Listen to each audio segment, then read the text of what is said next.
Le nombre de décès reliés au cancer du col de l'utérus est en augmentation au Canada, en particulier chez les femmes âgées entre 35 et 44 ans.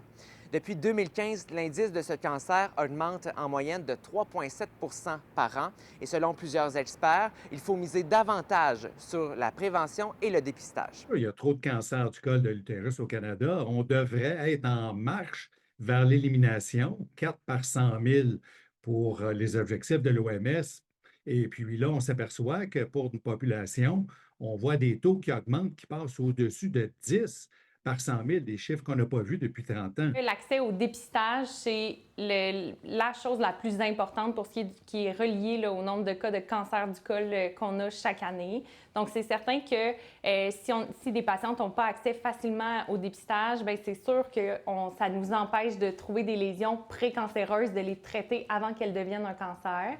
En 2024, on parle de 350 Québécoises qui ont reçu un diagnostic et 80 qui en sont décédées. Quand on regarde les cancers les plus diagnostiqués, le cancer du col de l'utérus se positionne en quatrième place.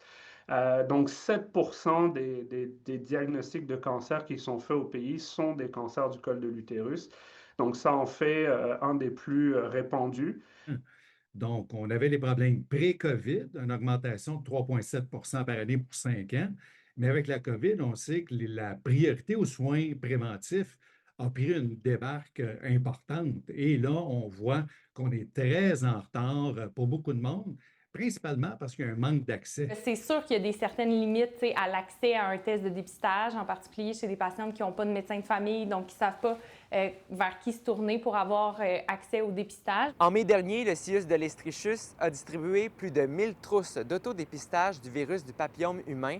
La réponse des femmes était positive face à cette nouvelle façon de dépister le cancer du col de l'utérus. Le taux de satisfaction avait été très élevé. Les patientes préféraient cette méthode de dépistage-là plutôt que d'avoir un examen gynécologique pour plein de raisons. C'est un projet qui est toujours en cours. On a actuellement près de 900 trousses qui ont été distribuées. Il reste 100 trousses disponibles si les gens veulent toujours s'inscrire. C'est un projet, dans le fond, qui vise à démontrer que c'est faisable au Québec de faire de l'auto-prélèvement du VPH. De toujours penser qu'il faut passer par un bureau de médecin ou par un bureau d'infirmière. On perd la lutte actuellement au cancer, puis on sait qu'un cancer dépisté, c'est tellement mieux qu'un cancer qui est diagnostiqué. En Estrie, on vient de passer là, au test pour le cancer du col, qui est le test du dépistage du VPH. Je remplace maintenant le PAP test.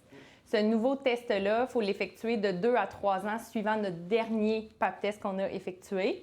Mais par la suite, ce test-là, puisqu'il est meilleur, il est plus sensible, plus performant, on va pouvoir espacer le dépistage aux 5 ans. Le Canada vise à éliminer le cancer du col de l'utérus comme problème de santé publique d'ici 2040. À Sherbrooke, Marc-Antoine Mailloux pour Nouveau Info.